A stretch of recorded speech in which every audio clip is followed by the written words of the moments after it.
ഫലായിലുൽ ഹജ്ജ്, ഹജ്ജിൻ്റെ മഹത്വങ്ങൾ. ഗ്രന്ഥകർത്താവ് ഷേഖുൽ ഹദീസ് അൽ ഹാഫിദ് മൗലാന മുഹമ്മദ് സക്കരിയ സാഹിബ് റഹ്മഹുല്ല, സഹാറൻപൂർ. പരിഭാഷകൻ മുഹമ്മദ് അബ്ദുൽ ഖാദിർ മൗലാന റഹ്മഹുല്ല, പുലിപ്പാറ. ശബ്ദം അബ്ദുൽ മാലിക് മണ്ണടി. അധ്യായം 1. ഹജ്ജിൻ്റെ പ്രേരണകൾ. ഹജ്ജിൻ്റെ മഹത്വങ്ങളിലും അതിൻ്റെ നിയമങ്ങളിലുമായി പരിശുദ്ധ ഖുർആനിൽ അനേകം ആയത്തുകൾ ഇറങ്ങിയിട്ടുണ്ട്. എണ്ണമറ്റ ഹദീസുകളും ഈ വിഷയത്തിൽ വന്നിട്ടുണ്ട്. അതിൽ നിന്നെല്ലാം മാതൃകയ്ക്ക് വേണ്ടി കുറച്ചു മാത്രം ഈ ഗ്രന്ഥത്തിൽ പറയുന്നതാണ്. ഞാൻ എൻ്റെ എല്ലാ ഗ്രന്ഥങ്ങളും ചുരുങ്ങിയ രീതിയിലായിരിക്കാൻ വളരെയേറെ പരിശ്രമിക്കുന്നതാണ്. കാരണം ദീനിയായ കാര്യങ്ങൾക്ക് വായനക്കാരുടെ അടുക്കൽ കൂടുതൽ സമയമില്ല. കൂടാതെ ഗ്രന്ഥം വലുതായിപ്പോയാൽ വില കൂടുതലാവുകയും വാങ്ങുന്നവർക്ക് അത് പ്രയാസമാവുകയും ചെയ്യും. ഇന്നത്തെ കാലത്ത് സിനിമ കാണാനും കല്യാണോത്സവങ്ങൾക്കുമൊക്കെ നമ്മിലുള്ള സാധുക്കളുടെ അടുക്കലും പണത്തിന് കുറവൊന്നുമില്ല. ഇത് അള്ളാഹുവിൻ്റെ ഔദാര്യമാണ്. ആദ്യമായി ചുരുക്കം ചില ആയത്തുകളും പിന്നീട് ചില ഹദീസുകളും പറയപ്പെടുന്നതാണ്. ആയത്തുകൾ: വഅദ്ദിൻ ഫിന്നാസി ബിൽ ഹജ്ജി യഅതൂക റിജാലൻ വഅലാ കുല്ലി ളാമിരിൻ യഅതീന മിൻ കുല്ലി ഫജ്ജിൻ അമീഖ് ലിയശ്ഹദൂ മനാഫിഅ ലഹും. ജനങ്ങളിൽ ഹജ്ജ് ഫർളാണെന്ന കാര്യത്തെക്കുറിച്ച് വിളംബരം ചെയ്യുക. ആ വിളംബരമനുസരിച്ച് ജനങ്ങൾ നിങ്ങളുടെ അടുക്കൽ, അതായത് നിങ്ങളുടെ ഭവനത്തിൻ്റെ അടുക്കൽ ഹജ്ജ് ചെയ്യാൻ വേണ്ടി കാൽനടയായും യാത്ര കാരണമായി മെലിഞ്ഞ ഒട്ടകങ്ങളുടെ പുറത്തും വളരെ ദൂരദേശങ്ങളിൽ നിന്നും സഞ്ചരിച്ചും വന്നെത്തുന്നതാണ്. കാരണം ഇങ്ങനെ വരുന്നവർ അവർക്ക് പ്രയോജനകരമായി കാര്യങ്ങൾ കരസ്ഥമാക്കുന്നതാണ്. സൂറത്തുൽ ഹജ്ജ് ആയത്ത് 27. വിവരണം. കഅബ ഷരീഫിൻ്റെ നിർമ്മാണത്തെക്കുറിച്ച് കഅബ ഷരീഫിൻ്റെ ആദ്യ നിർമ്മാണത്തെക്കുറിച്ച് അഭിപ്രായ വ്യത്യാസമുണ്ട്. അതായത് ഹദ്റത്ത് ആദം അലൈഹിസ്സലാം ആദ്യമായി നിർമ്മിച്ചു എന്നും അതല്ല അതിനു മുമ്പ് മലക്കുകൾ ആദ്യമായി അത് നിർമ്മിച്ചു എന്നും പറയപ്പെട്ടിരിക്കുന്നു. ഭൂമിയിൽ ഈ സ്ഥലം ആദ്യമായി വെള്ളത്തിൻ്റെ മുകളിൽ ഒരു കുമിള പോലെ വെളിപ്പെടുകയും ഭൂമിയുടെ മറ്റു ഭാഗങ്ങൾ പിന്നീട് അവിടെ നിന്നും പരത്തപ്പെടുകയും ചെയ്തു എന്നും പറയപ്പെടുന്നുണ്ട്. എന്നാൽ ഹദ്റത്ത് നൂഹ് അലൈഹിസ്സലാമയുടെ കാലത്തുണ്ടായ ജലപ്രളയത്തിൽ ഈ കെട്ടിടം ഉയർത്തപ്പെട്ടു പോയി.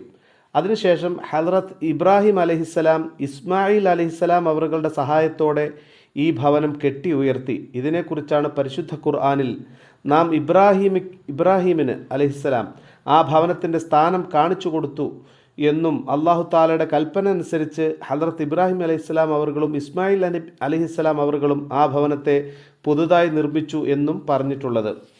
ഒരു ഹദീസിൽ പറഞ്ഞിരിക്കുന്നു, അള്ളാഹു സുബ്ഹാനഹു തആല ഹദ്റത്ത് ആദം അലൈഹിസ്സലാം അവരുകളെ സ്വർഗത്തിൽ നിന്നും ഇറക്കിയപ്പോൾ കൂട്ടത്തിൽ അവൻ്റെ വീടിനെയും ഇറക്കുകയും ഇപ്രകാരം കൽപ്പിക്കുകയും ചെയ്തു: ഓ ആദമേ, ഞാൻ നിൻ്റെ കൂട്ടത്തിൽ എൻ്റെ വീടിനെയും ഇറക്കുന്നു. എൻ്റെ അർശിനെ തവാഫ് ചെയ്യപ്പെടുന്നത് പോലെ ഇതിനെയും തവാഫ് ചെയ്യപ്പെടേണ്ടതാണ്. എൻ്റെ അർശിൻ്റെ നേരെ നമസ്കരിക്കപ്പെടുന്നത് പോലെ ഇതിൻ്റെ നേരെയും നമസ്കാരം നിർവഹിക്കപ്പെടേണ്ടതാണ്. പിന്നീട് നൂഹ് നബി അലൈഹിസ്സലാമയുടെ കാലത്തുണ്ടായ ജലപ്രളയത്തിൽ ആ വീട് ഉയർത്തപ്പെട്ടുപോയി. അതിനുശേഷം ബഹുമാന്യരായ നബിമാരെല്ലാം ആ സ്ഥാനത്തെ തവാഫ് ചെയ്തുകൊണ്ടിരുന്നു. എന്നാൽ കെട്ടിടമുണ്ടായിരുന്നില്ല. പിന്നീട് അള്ളാഹു ജല്ല ഷഅ്നുഹു ഇബ്രാഹിം അലൈഹിസ്സലാം അവരുകളോട് ആ സ്ഥലത്തൊരു ഭവനം നിർമ്മിക്കാൻ കൽപ്പിക്കുകയും സ്ഥലം അള്ളാഹു നിർണയിച്ചു കൊടുക്കുകയും ചെയ്തു. ഹദീസിൽ വന്നിരിക്കുന്നു, ഹദ്റത്ത് ഇബ്രാഹിം അലൈഹിസ്സലാം കഅബ ഷരീഫിൻ്റെ നിർമ്മാണം പൂർത്തിയാക്കിയപ്പോൾ നിർമ്മാണം കഴിഞ്ഞിരിക്കുന്നു എന്ന് അള്ളാഹുവിൻ്റെ സന്നിധിയിൽ അറിയിച്ചു. അപ്പോൾ ഹജ്ജിനു വേണ്ടി ജനങ്ങളിൽ വിളംബരം ചെയ്യുക എന്ന് അള്ളാഹു തആല കൽപ്പിച്ചു. മേലുദ്ധരിച്ച ആയത്തിൽ പറഞ്ഞിരിക്കുന്നത് അതാണ്. അപ്പോൾ ഹദ്റത്ത് ഇബ്രാഹിം അലൈഹിസ്സലാം ചോദിച്ചു: അള്ളാഹുവേ, എൻ്റെ ശബ്ദം ജനങ്ങൾക്ക് എങ്ങനെ കേൾക്കാൻ കഴിയും? അപ്പോൾ ശബ്ദം കേൾപ്പിക്കുന്നത് നമ്മുടെ ജോലിയാണ് എന്ന് അള്ളാഹു തആല അറിയിച്ചു. അങ്ങനെ ഹദ്റത്ത് ഇബ്രാഹിം അലൈഹിസ്സലാം വിളിച്ചറിയിക്കുകയും ആകാശഭൂമിയുടെ ഇടയിലുള്ള എല്ലാ വസ്തുക്കളും അത് കേൾക്കുകയും ചെയ്തു. ഇക്കാലത്ത് ഇതിൽ യാതൊരു സംശയത്തിനും അവകാശമില്ല.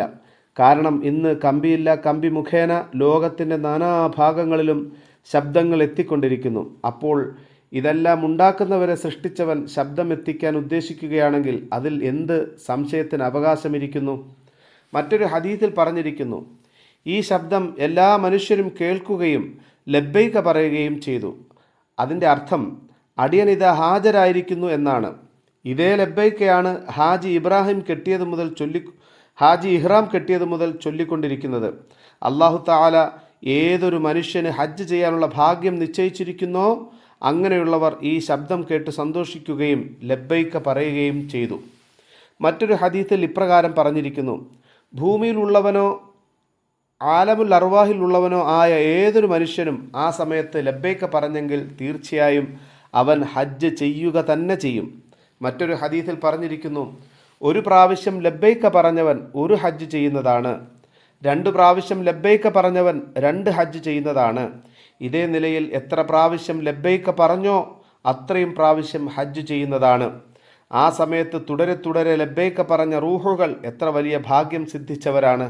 ധാരാളം ഹജ്ജ് ചെയ്യാനുള്ള ഭാഗ്യം അവർക്ക് സിദ്ധിച്ചു കഴിഞ്ഞു, ഇനിയും സിദ്ധിക്കുകയും ചെയ്യും. അൽ ഹജ്ജു അഷ്ഹുറും മഅലൂമാതുൻ ഫമൻ ഫറള ഫീഹിന്നൽ ഹജ്ജ് ഫലാ റഫസ വലാ ഫുസൂഖ വലാ ജിദാല ഫിൽ ഹജ്ജ് വമാ തഫ്അലൂ മിൻ ഖൈരിൻ യഅലമുല്ലാഹ്. ഹജ്ജിൻ്റെ കാലം പ്രസിദ്ധമായി അറിയപ്പെട്ട ചില മാസങ്ങളാണ്. അതായത് ശവ്വാൽ 1 മുതൽ ദുൽഹജ്ജ് 10 വരെയാണ്. അപ്പോൾ ആ മാസങ്ങളിൽ ആരെങ്കിലും തൻ്റെ മേൽ ഹജ്ജ് നിർബന്ധമായി നിശ്ചയിക്കുകയാണെങ്കിൽ, അതായത് ഹജ്ജിനു വേണ്ടി ഇഹ്റാം കെട്ടുകയാണെങ്കിൽ, പിന്നെ യാതൊരു മോശമായ വർത്തമാനവും തെറ്റായ പ്രവൃത്തികളും യാതൊരു നിലയിലുള്ള തർക്കങ്ങളും വഴക്കുകളും കൂടാൻ പാടില്ല. മറിച്ച് എല്ലാ സമയങ്ങളിലും നല്ല കാര്യങ്ങളിൽ ഏർപ്പെട്ടുകൊണ്ടിരിക്കണം. നിങ്ങൾ ഏതൊരു നന്മയായ പ്രവൃത്തി ചെയ്തുകൊണ്ടിരിക്കുന്നോ അല്ലാഹു സുബ്ഹാനഹു വ തആല അറിയുന്നതാണ്. അവന് എല്ലാ മനുഷ്യരുടെയും എല്ലാ കാര്യങ്ങളും എല്ലാ സമയത്തും അറിവുണ്ടായിരിക്കുന്നതാണ്. അതിനനുസരിച്ച് പ്രതിഫലമോ ശിക്ഷയോ നൽകുന്നതുമാണ്. അതുകൊണ്ട് ഈ അനുഗ്രഹീത സമയങ്ങളിൽ ചെയ്യപ്പെടുന്ന നന്മകൾക്ക് കൂടുതലായ പ്രതിഫലം നൽകുന്നതാണ്. സൂറത്തുൽ ബഖറ 197. വിവരണം: മോശമായ വർത്തമാനം 2 രീതിയിലുണ്ട്. ഒന്ന്, ആദ്യമേ അനുവദനീയമല്ലാത്ത കാര്യം. ഹജ്ജ് സമയത്ത് അത് പറയുന്നത് കൊണ്ട് കൂടുതൽ പാപമുണ്ടാകുന്നതാണ്. രണ്ടാമത്തേത്, തൻ്റെ ഭാര്യയുമായി വികാരപരമായ വർത്തമാനങ്ങൾ പറയുന്നത് പോലെ മുമ്പ് അനുവദനീയമായിരുന്നത്. ഹജ്ജ് സമയത്ത് അതും അനുവദനീയമല്ല. അതുപോലെ തന്നെ തെറ്റായ പ്രവൃത്തികളും 2 രീതിയിലുണ്ട്. ഒന്ന്, ആദ്യമേ അനുവദനീയമല്ലാത്ത തെറ്റായ കാര്യങ്ങൾ. അതിൻ്റെ കുറ്റം ഹജ്ജ് സമയത്ത് കൂടുതൽ കഠിനമായിരിക്കുന്നതാണ്. രണ്ടാമത്തേത്, സുഗന്ധവസ്തു ഉപയോഗിക്കുന്നത് അനുവദനീയമാണല്ലോ. സുഗന്ധവസ്തു ഉപയോഗിക്കുന്നത് അനുവദനീയമല്ലാതാകുന്നത് പോലെ മുമ്പ് അനുവദനീയമായിരുന്ന കാര്യങ്ങൾ ഇപ്പോൾ ഹജ്ജ് കാരണമായി അനുവദനീയമല്ലാതായിപ്പോയി. അതുപോലെ വഴക്കും ഷണ്ഠയും കൂടുന്നത് എപ്പോഴും മോശമായതാണെങ്കിലും ഹജ്ജ് സമയത്ത് അത് വളരെ മോശമായതാണ്. തെറ്റായ പ്രവൃത്തികൾ എന്നു പറഞ്ഞതിൽ തർക്കങ്ങളും വഴക്കുകൂടലുകളും ഉൾപ്പെട്ടിട്ടുണ്ടെങ്കിലും ഹജ്ജ് കാലത്ത് കൂട്ടുകാരോട് വഴക്ക് കൂടുന്നത് അധികമായി ഉണ്ടാകുന്ന കാരണത്താലാണ് അതിന് പ്രത്യേക പ്രാധാന്യം കൊടുത്ത് പറഞ്ഞിരിക്കുന്നത്. പിന്നാലെ വരുന്ന ആദ്യത്തെ ഹദീസിലും ഇത് പറയുന്നതാണ്: അൽയൗമ അക്മൽതു ലക്കും ദീനക്കും വഅത്മംതു അലൈക്കും നിഅമതി വറദീതു ലക്കുമുൽ ഇസ്ലാമ ദീനാ. ഇന്നത്തെ ദിവസം നിങ്ങളുടെ ദീനിനെ നിങ്ങൾക്ക് വേണ്ടി ഞാൻ പരിപൂർണമാക്കി തന്നിരിക്കുന്നു.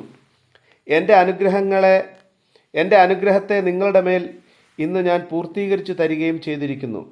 ഞാൻ ഇസ്ലാമിനെ നിങ്ങളുടെ ദീനായി, ജീവിത നടപടിയായി എന്നേക്കുമായി തൃപ്തിപ്പെട്ടു തരികയും ചെയ്തിരിക്കുന്നു. ഖിയാമത്ത് നാൾ വരെയും നിങ്ങൾക്ക് ഇതേ ദീൻ തന്നെ ആയിരിക്കുന്നതാണ്. ഇത് ദുർബലപ്പെടുത്തി വേറെ ദീൻ നിശ്ചയിക്കപ്പെടുന്നതല്ല. സൂറത്തുൽ മാഇദ 4. വിവരണം: ഹജ്ജിൻ്റെ മഹത്വങ്ങളിൽ ഇതും ഒരു പ്രധാന വിഷയമാണ്. അതായത് ഈ ആയത്ത് മുഖേന ദീൻ പരിപൂർണമായിരിക്കുന്നു എന്ന സന്തോഷ വാർത്ത അറിയിച്ചിരിക്കുന്നു.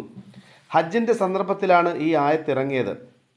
ഇമാം ഗസ്സാലി റഹ്മത്തുള്ളാഹി അലൈഹി ഇഹ്യായിൽ എഴുതിയിരിക്കുന്നു: ഹജ്ജ് ഇസ്ലാമിൻ്റെ അടിസ്ഥാനപരമായ ഫർദുകളിൽപ്പെട്ടതാണ്. ഈ ഫർദ് കൊണ്ട് തന്നെയാണ് അടിസ്ഥാനപരമായ ഫർദുകളെ അവസാനിപ്പിച്ചിരിക്കുന്നത്. ഇതേ ഫർദ് കൊണ്ട് തന്നെയാണ് ഇസ്ലാമിനെ പരിപൂർണമാക്കപ്പെട്ടിരിക്കുന്നതും. ഈ വിഷയത്തിലാണ് അൽയൗമ അക്മൽതു ലക്കും ദീനക്കും, ഇന്നത്തെ ദിവസം നിങ്ങളുടെ ദീനിനെ നിങ്ങൾക്കു വേണ്ടി ഞാൻ പരിപൂർണമാക്കി തന്നിരിക്കുന്നു എന്ന ആയത്തിറങ്ങിയത്. ഒരു ഹദീസിൽ പറഞ്ഞിരിക്കുന്നു: യഹൂദികളിൽപ്പെട്ട ചില പണ്ഡിതന്മാർ ഉമർ റളിയല്ലാഹു അൻഹുവിനോട് അവர்களോട് പറഞ്ഞു, പരിശുദ്ധ ഖുർആനിലെ ഒരായത്ത് നിങ്ങൾ ഓതിയിട്ടുണ്ടോ? അത് ഞങ്ങളുടെ മേൽ ഇറങ്ങിയിരുന്നെങ്കിൽ ആ ദിവസം ഞങ്ങൾ പെരുന്നാളായി ആഘോഷിക്കുമായിരുന്നു. അതായത് അതൊരു വാർഷിക ആഘോഷമായി ഞങ്ങൾ കൊണ്ടാടുമായിരുന്നു.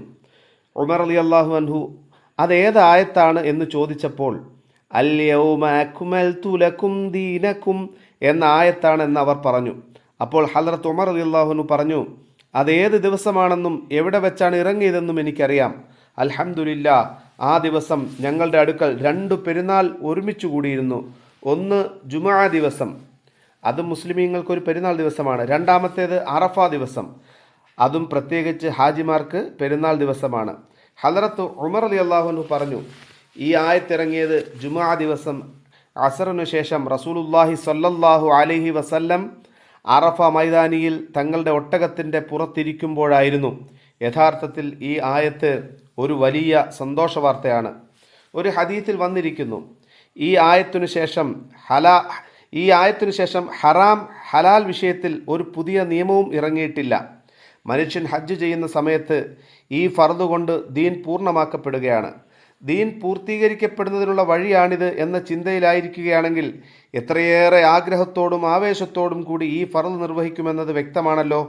ഈ ആയത്തിറങ്ങിയപ്പോൾ റസൂലുള്ളാഹി സ്വല്ലല്ലാഹു അലൈഹി വസല്ലമ തങ്ങളുടെ ഒട്ടകത്തിൻ്റെ പുറത്തിരിക്കുകയായിരുന്നു. ആ ഒട്ടകം അപ്പോൾ ഭാരം കൊണ്ട് നിൽക്കാൻ കഴിയാതെ ഇരുന്നു പോയി. വഹി ഇറങ്ങുന്ന സമയത്ത് റസൂലുള്ളാഹി സ്വല്ലല്ലാഹു അലൈഹി വസല്ലമയിൽ വലിയ ഭാരം അനുഭവപ്പെട്ടിരുന്നു. ഹദറത്ത് ആയിഷ റളിയല്ലാഹു അൻഹ പറയുന്നു, റസൂലുള്ളാഹി സ്വല്ലല്ലാഹു അലൈഹി വസല്ലമ ഒട്ടകത്തിൻ്റെ പുറത്തിരിക്കുമ്പോൾ വഹി അവസാനിക്കുന്നത് വരെയും അതിന് അനങ്ങാൻ സാധിക്കുമായിരുന്നില്ല. റസൂലുള്ളാഹി സ്വല്ലല്ലാഹു അലൈഹി വസല്ലമ അരുളിയിരിക്കുന്നതായി അബ്ദുല്ലാഹിബിൻ അംർ റളിയല്ലാഹു അൻഹു പറയുന്നു, വഹി ഇറങ്ങുമ്പോൾ എൻ്റെ ജീവൻ പൊയ്പോകുമെന്ന് എനിക്ക് തോന്നുന്നതാണ്. ഹദറത്ത് സെയ്ദ് ബിൻ സാബിത്ത് റളിയല്ലാഹു അൻഹു പറയുന്നു, ലാ യസ്തവിൽ ഖാഇദൂന മിനൽ മുഅ്മിനീന ഗൈറു ഉലിൽ ളറർ സൂറത്തു നിസാ 95 എന്ന് തുടങ്ങുന്ന ആയത്തിറങ്ങിയപ്പോൾ ഞാൻ റസൂലുള്ളാഹി സ്വല്ലല്ലാഹു അലൈഹി വസല്ലമയുടെ അടുത്തിരിക്കുകയായിരുന്നു. തങ്ങൾക്കൊരു മയക്കമുണ്ടായപ്പോൾ തങ്ങളുടെ തുട എൻ്റെ തുടയുടെ മേൽ വെച്ചിരുന്നു. അതിൻ്റെ ഭാരം കൊണ്ട് എൻ്റെ തുട പൊട്ടിപ്പോകുമെന്ന് എനിക്ക് തോന്നിപ്പോയി. ഇത് അല്ലാഹു സുബ്ഹാനഹു വ തആലയുടെ പരിശുദ്ധ വചനത്തിൻ്റെ വലിപ്പവും മഹത്വവുമാണ്. നാം ഇന്ന് അതിനെ യാതൊരു ചിന്തയുമില്ലാതെ വലിയ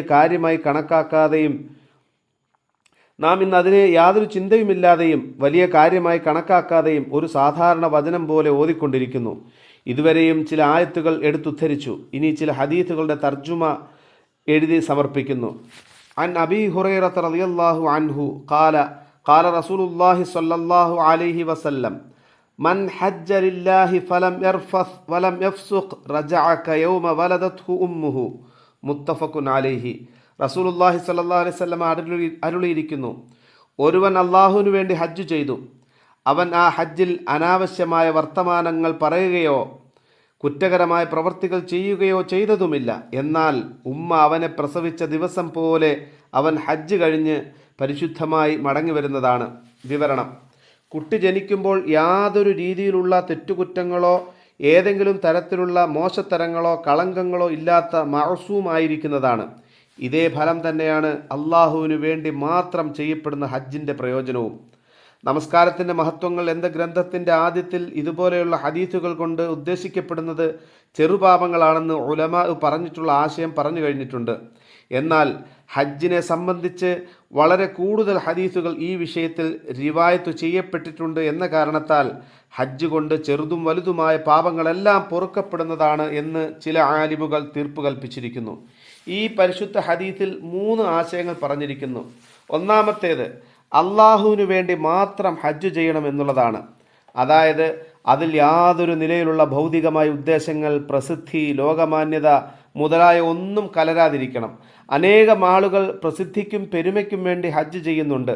അവർ വളരെയധികം ബുദ്ധിമുട്ടും ചെലവും ഒരു പ്രതിഫലവുമില്ലാതെ വെറുതെ പാഴാക്കി കളയുകയാണ്. എന്നാൽ ഈ നിലയിലും ഹജ്ജിൻ്റെ ഫർദ് വീടപ്പെടുന്നതിനോടുകൂടി തന്നെ എത്ര വലിയ പ്രതിഫലം ലഭിക്കുന്നതാണ്. ഇത്രയും വലിയ സമ്പാദ്യത്തെ വെറും കുറേ ആളുകൾക്കിടയിൽ അന്തസ്സ് കിട്ടാനെന്ന ഉദ്ദേശത്തിൽ പാഴാക്കി കളയുന്നത് എത്ര വലിയ മോശവും ഖേദകരവുമാണ്. ഒരു ഹദീസിൽ വന്നിരിക്കുന്നു, ഖിയാമത്ത് നാൾ അടുക്കുമ്പോൾ എൻ്റെ ഉമ്മത്തികളിലുള്ള ധനികന്മാർ വെറും ഉല്ലാസത്തിനായി ഹജ്ജ് ചെയ്യുന്നതാണ്. അതായത് ലണ്ടൻ, പാരീസ് മുതലായ സ്ഥലങ്ങളിൽ ഉല്ലാസയാത്ര ചെയ്യുന്നതിന് പകരം ഹിജാസിലേക്ക് യാത്ര ചെയ്യുന്നു. എൻ്റെ ഉമ്മത്തികളിലുള്ള മധ്യനിലക്കാർ കച്ചവടത്തിൻ്റെയും സമ്പാദ്യത്തിൻ്റെയും ഉദ്ദേശത്തിലും യാത്ര ചെയ്യുന്നതാണ്. അതായത് കുറേ കച്ചവട ചരക്ക് ഇവിടെ നിന്നും കൊണ്ടുപോവുകയും കുറേ അവിടെ നിന്ന് കൊണ്ടുവരികയും ചെയ്യുന്നു. ആലിമുകൾ ലോകമാന്യതയ്ക്കും പ്രസിദ്ധിക്കും വേണ്ടി ഹജ്ജ് ചെയ്യുന്നതാണ്. അതായത് ഇന്ന മൗലവി സാഹിബ് 5 ഹജ്ജ് ചെയ്തു എന്നൊക്കെ പറയപ്പെടാൻ വേണ്ടി. സാധുക്കളായവർ യാചിക്കാൻ വേണ്ടിയും ഹജ്ജിന് പോകുന്നതാണ്. ആലിമുകൾ എഴുതിയിരിക്കുന്നു, കൂലി വാങ്ങിച്ചുകൊണ്ട് ബദൽ ഹജ്ജ് ചെയ്യുന്നവരും, അതായത് ഈ ഹജ്ജ് കൊണ്ട് ദുന്യവയായ പ്രയോജനങ്ങൾ ഉണ്ടാകണമെന്ന ഉദ്ദേശത്തിൽ ഹജ്ജ് ചെയ്യുന്നവരും ഇതിൽ ഉൾപ്പെടുന്നതാണ്. ഇത് ഹജ്ജിനോടൊപ്പം കച്ചവടവും ചെയ്യുന്നത് പോലെയാണ്. മറ്റൊരു ഹദീസിൽ ഇപ്രകാരം വന്നിരിക്കുന്നു, രാജാക്കന്മാർ ഉല്ലാസോദ്ദേശത്തിൽ ഹജ്ജ് ചെയ്യുന്നതാണ്, പണക്കാർ കച്ചവടോദ്ദേശത്തിലും സാധുക്കൾ യാചിക്കാനെന്ന ഉദ്ദേശത്തിലും ആലിമുകൾ പ്രസിദ്ധിക്ക് വേണ്ടിയും ഹജ്ജ് ചെയ്യുന്നതാണ്. ഈ രണ്ടു ഹദീസുകളും തമ്മിൽ യാതൊരു വ്യത്യാസവുമില്ല. ആദ്യത്തെ ഹദീസിൽ ധനികന്മാർ എന്ന് പറഞ്ഞിട്ടുള്ളത് ഉയർന്ന നിലയിലുള്ള ധനികന്മാരാണ്. രണ്ടാമത്തെ ഹദീസിൽ അതിനെ രാജാക്കന്മാർ എന്ന് പറഞ്ഞിരിക്കുന്നു. രണ്ടാമത്തെ ഹദീസിൽ പണക്കാർ എന്ന് പറഞ്ഞത് കൊണ്ടുള്ള ഉദ്ദേശം രാജാക്കന്മാരുടെയും താഴെപ്പടിയിലുള്ളവരാണ്. അവരെക്കുറിച്ചാണ് ആദ്യത്തെ ഹദീസിൽ മധ്യനിലക്കാർ എന്ന് പറഞ്ഞിട്ടുള്ളത്. ഒരു ഹദീസിൽ പറഞ്ഞിരിക്കുന്നു, ഉമർ റളിയല്ലാഹു അൻഹു സഫാ മർവയുടെ ഇടയിൽ നിൽക്കുകയായിരുന്നു. ഒരു ജമാഅത്ത് വന്ന് ഒട്ടകങ്ങളുടെ പുറത്തു നിന്നും ഇറങ്ങുകയും കഅബ തവാഫ് ചെയ്ത ശേഷം സഫാ മർവയ്ക്കിടയിൽ സഅയ് ചെയ്യുകയും ചെയ്തു. ഉമർ റളിയല്ലാഹു അൻഹു അവர்கள் നിങ്ങൾ ആരാണെന്ന് ചോദിച്ചു. ഞങ്ങൾ ഇറാഖുകാരാണെന്ന് അവർ പറഞ്ഞു. ഇവിടെ എന്തിനായി വന്നു എന്ന് ചോദിച്ചപ്പോൾ ഹജ്ജിനായി വന്നു എന്നവർ മറുപടി പറഞ്ഞു. ഉമർ റളിയല്ലാഹു അൻഹു ചോദിച്ചു, വേറെ യാതൊരു ഉദ്ദേശവുമില്ലേ? നിങ്ങൾക്ക് ഏതെങ്കിലും അനന്തരാവകാശം ചോദിച്ചു വാങ്ങാനോ ഏതെങ്കിലും കടക്കാരിൽ നിന്ന് പണം വസൂൽ ചെയ്യാനോ അല്ലെങ്കിൽ ഏതെങ്കിലും കച്ചവട ഉദ്ദേശങ്ങളോ ഉണ്ടോ? അവർ പറഞ്ഞു, മറ്റു യാതൊരു ഉദ്ദേശങ്ങളുമില്ല. അപ്പോൾ ഉമർ റളിയല്ലാഹു അൻഹു അവർ പറഞ്ഞു, ഇനി അങ്ങോട്ട് പുതിയ അമലുകൾ ചെയ്യുക, നിങ്ങളുടെ കഴിഞ്ഞ പാപങ്ങളെല്ലാം മാപ്പ് ചെയ്യപ്പെട്ടിരിക്കുന്നു. ഹദീസിൽ പറയപ്പെട്ടിരിക്കുന്ന രണ്ടാമത്തെ കാര്യം അനാവശ്യമായ വർത്തമാനങ്ങളൊന്നും ഹജ്ജിൽ പാടില്ല എന്നുള്ളതാണ്. ആയത്തുകളിൽ പറയുന്നതിൽ ഫലാ റഫസ, അനാവശ്യ വർത്തമാനങ്ങൾ പാടില്ല എന്ന് പറഞ്ഞിട്ടുണ്ട്. ആലിമുകൾ എഴുതിയിരിക്കുന്നു, ഇത് പ്രയോജനമില്ലാത്ത എല്ലാ വർത്തമാനങ്ങളെയും ഉൾക്കൊള്ളിച്ച ഒരു വചനമാണ്. തൻ്റെ ഭാര്യയോട് തമ്മിൽ ഒരുമിച്ച് കൂടിക്കഴിയുന്ന കാര്യം സംസാരിക്കൽ പോലും ഇതിൽ പെടുന്നതാണ്. ഈ വക കാര്യങ്ങൾ കണ്ണുകൊണ്ടോ കൈകൊണ്ടോ ആംഗ്യം കാണിക്കലും ഇതിൽപ്പെട്ടതാണ്. കാരണം ഈ വക കാര്യങ്ങളെല്ലാം വികാരം ഇളക്കിവിടുന്ന കാര്യങ്ങളാണ്. ഈ ഹദീസിൽ പറഞ്ഞിരിക്കുന്ന മൂന്നാമത്തെ സംഗതി കുറ്റകരമായ പ്രവൃത്തികളൊന്നും ഉണ്ടാകരുത് എന്നുള്ളതാണ്. ഇതും മുകളിൽ ഉദ്ധരിച്ച ഖുർആൻ ആയത്തിൽ പറഞ്ഞു കഴിഞ്ഞതാണ്. ആലിമുകൾ എഴുതിയിരിക്കുന്നു, ഇത് എല്ലാവിധ അനുസരണക്കേടുകളെയും ഉൾക്കൊള്ളിച്ച ഒരു വചനമാണ്. തമ്മിൽ വഴക്കുകൂടുന്നതും അതിൽ ഉൾപ്പെട്ടതാണ്. കാരണം ഇതും തെറ്റായ പ്രവൃത്തി തന്നെയാണ്. നബി സല്ലല്ലാഹു അലൈഹി വസല്ലം അരുളിയിരിക്കുന്നു, മയമായി നല്ല നിലയിൽ സംസാരിക്കലും ജനങ്ങൾക്ക് ആഹാരം നൽകലും ഹജ്ജിൻ്റെ നന്മയിൽപ്പെട്ടതാണ്. കഠിനമായി സംസാരിക്കുന്നത് മയമായി സംസാരിക്കുന്നതിനെതിരാണ്. കഠിനമായി സംസാരിക്കുന്നത് മയമായി സംസാരിക്കുന്നതിനെതിരാണ്. അതുകൊണ്ട് തൻ്റെ കൂട്ടുകാരോട് എപ്പോഴും വിമർശനം നടത്തുകയോ വേലക്കാരോട് കഠിനമായി പെരുമാറുകയോ ചെയ്യാതിരിക്കേണ്ടത് വളരെ അത്യാവശ്യമാണ്. എല്ലാവരോടും വളരെ വിനയത്തോടും സൽസ്വഭാവത്തോടും കൂടി പെരുമാറേണ്ടതാണ്. ആലിമുകൾ എഴുതിയിരിക്കുന്നു, സൽസ്വഭാവം എന്നത് മറ്റുള്ളവരെ ബുദ്ധിമുട്ടിക്കാതിരിക്കുക എന്നതല്ല, മറിച്ച് സൽസ്വഭാവം എന്നത് മറ്റുള്ളവരുടെ ഉപദ്രവം സഹിക്കുകയും കൂടി ചെയ്യലാണ്.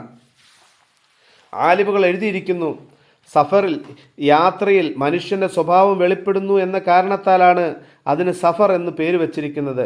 ഹളറത്ത് ഉമർ റളിയല്ലാഹു അൻഹു ഒരു മനുഷ്യനെ സംബന്ധിച്ച് മറ്റൊരാളോട് നിങ്ങൾ ഇന്ന ആളെ അറിയുമോ, അയാൾ എങ്ങനെയുള്ള ആളാണ് എന്ന് ചോദിച്ചു. അദ്ദേഹം പറഞ്ഞു, എനിക്ക് അയാളെ അറിയാം. ഉമർ റളിയല്ലാഹു അൻഹു ചോദിച്ചു, നിങ്ങൾ എപ്പോഴെങ്കിലും അയാളുടെ കൂട്ടത്തിൽ യാത്ര ചെയ്തിട്ടുണ്ടോ? അദ്ദേഹം പറഞ്ഞു, ഞാൻ യാത്ര ചെയ്തിട്ടില്ല. അപ്പോൾ ഉമർ റളിയല്ലാഹു അൻഹു പറഞ്ഞു, എന്നാൽ നിങ്ങൾ അദ്ദേഹത്തെ അറിയുകയില്ല. ഒരു ഹദീസിൽ വന്നിരിക്കുന്നു, ഉമർ റളിയല്ലാഹു അൻഹു അവരുടെ സന്നിധിയിൽ വെച്ച് ഒരാൾ മറ്റൊരാളെക്കുറിച്ച് പറഞ്ഞു, അദ്ദേഹം വളരെ നല്ല മനുഷ്യനാണ് എന്ന് വാഴ്ത്തി പറഞ്ഞു. ഉമർ റളിയല്ലാഹു അൻഹു അവരുടെ സന്നിധിയിൽ വെച്ച് ഒരാൾ മറ്റൊരാളെക്കുറിച്ച് അദ്ദേഹം വളരെ നല്ല മനുഷ്യനാണെന്ന് വാഴ്ത്തി പറഞ്ഞു. അപ്പോൾ ഉമർ റളിയല്ലാഹു അൻഹു ചോദിച്ചു, നിങ്ങൾ അദ്ദേഹത്തിൻ്റെ കൂട്ടത്തിൽ എപ്പോഴെങ്കിലും യാത്ര ചെയ്തിട്ടുണ്ടോ? അദ്ദേഹം പറഞ്ഞു, ഞാൻ യാത്ര ചെയ്തിട്ടില്ല. പിന്നീട് ഉമർ റളിയല്ലാഹു അൻഹു ചോദിച്ചു, അദ്ദേഹത്തിൻ്റെയും താങ്കളുടെയും ഇടയിൽ വല്ല ഇടപാടുകളും ഉണ്ടായിട്ടുണ്ടോ? അദ്ദേഹം പറഞ്ഞു, ഇടപാടുകളും ഉണ്ടായിട്ടില്ല. അപ്പോൾ ഉമർ റളിയല്ലാഹു അൻഹു പറഞ്ഞു, എന്നാൽ നിങ്ങൾക്ക് അയാളെക്കുറിച്ച് അറിയില്ല. മനുഷ്യൻ്റെ സ്വഭാവം ഇപ്രകാരമുള്ള കാര്യങ്ങൾ കൊണ്ടാണ് പ്രകടമാകുന്നത്. ഒറ്റ നോട്ടത്തിൽ എല്ലാവരെയും നല്ലവരായി തോന്നും. യാത്രയിൽ വിഷമങ്ങൾ ഉണ്ടായിക്കൊണ്ടേയിരിക്കും. അതുകൊണ്ടാണ് പരിശുദ്ധ ഖുർആനിൽ ഹജ്ജിൻ്റെ സമയത്ത് തർക്കം പാടില്ലെന്ന് പ്രത്യേകം ഉണർത്തിയിരിക്കുന്നത്.